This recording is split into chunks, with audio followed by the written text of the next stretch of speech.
On the 5th of June 2019, the Danish Railway Museum in Odense held a Father's Day event where the recently returned MY-class locos 1101 and 1135 could be seen.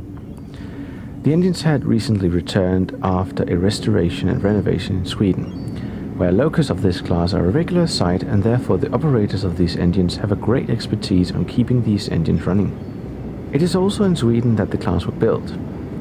Following the Second World War, the Danish State Railways faced needed modernization of the infrastructure as well as its rolling stock.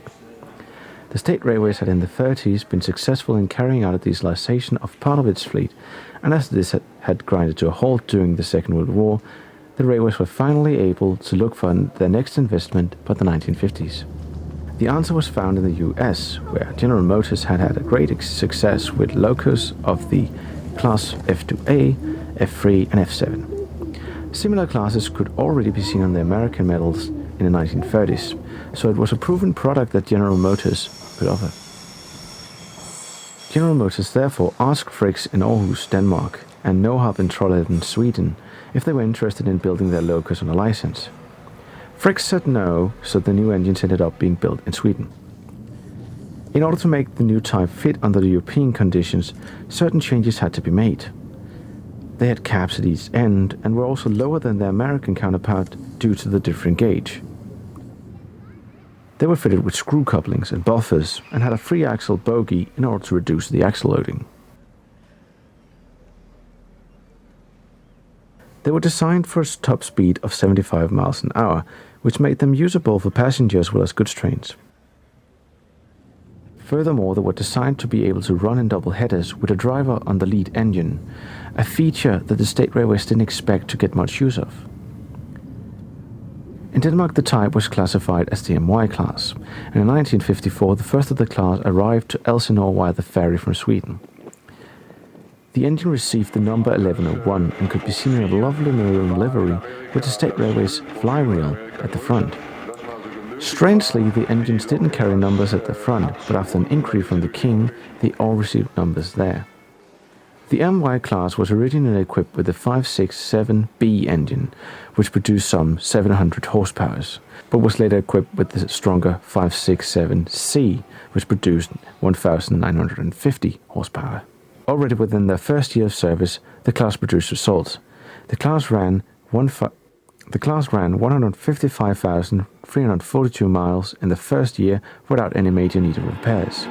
The greatest difference was made clear when the State Railways, as an experiment, kept an eye on the expenses of the 4 new diesels and 4 steam engines.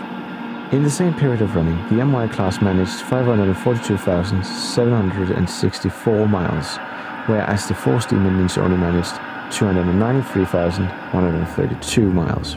The MY-class came at a cost of 1.8 million Danish crowns each, and brought with them a reduction of 680,000, equivalent of 38% of the investment. Even though the MY-class proved reliable and economical to run, not everyone was thrilled at their arrival on Danish metals. The unions feared that the construction in Sweden would cost Danish workers their jobs, and the State Railways therefore had to place an order at Fricks in Aarhus on 2 MY-class locomotives. The locos were given the numbers 1201 and 1202 and was delivered in 1957 and 1960. Due to their curved fronts, they were given many nicknames, although the most common were Marilyn Monroe and My Fair Lady. They were both equipped with engines meant for ships, and rumors has it that the company responsible for making the engines just pulled out the first and best drawing they could find. The 2 Danish MYs never became a success, as they spent more time in the works than on the main line. The engines were, however, described as more comfortable to ride than the Swedish ones. However, they could not match the reliability and was hauled to the cutter's torch in the dead of night during 1971.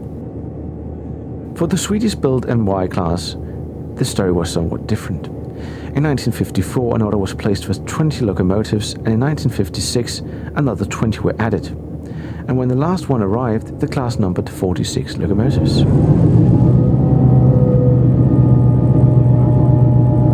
In 1960 and onwards, a lighter version of the MY appeared, namely the MX class. This class was made for running on lighter rails and was equipped with a weaker engine than the MY, and was also equipped with noise-cancelling equipment, reducing the noise by 12 decibels. Both the MY-class and the MX-class could be seen in front of passenger trains and goods throughout that time at the state railways. But as the IC3 DMUs appeared in 1990, they were used less and less, and in 2001 the last goods service ran with an MY in front, hauled by 1101 and 1159. The last MY to stick with the state railways was number 1135, which was made famous during the winter of 2010 and 11.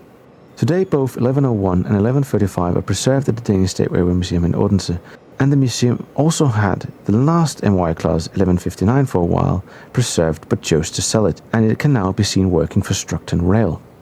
But 1159 wasn't the only one to get a new lease of life. As previously mentioned, a number of MY and MX class engines ended up in Sweden at various operators after they were decommissioned by the state railways. Others have come to entrepreneurs around Denmark, and some ended up at private railways, where they are nowadays are mostly seen on snow clearing duties, which they are well suited for with their robust frames.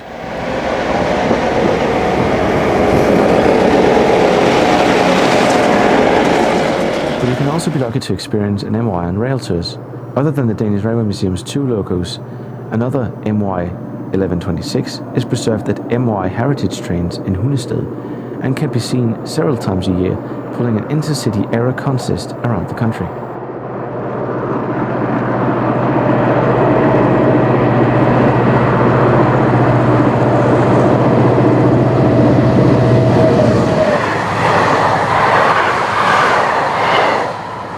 Thanks for watching this episode of the Danish Railway Series Advent Calendar, and I hope I'll see you in the next one.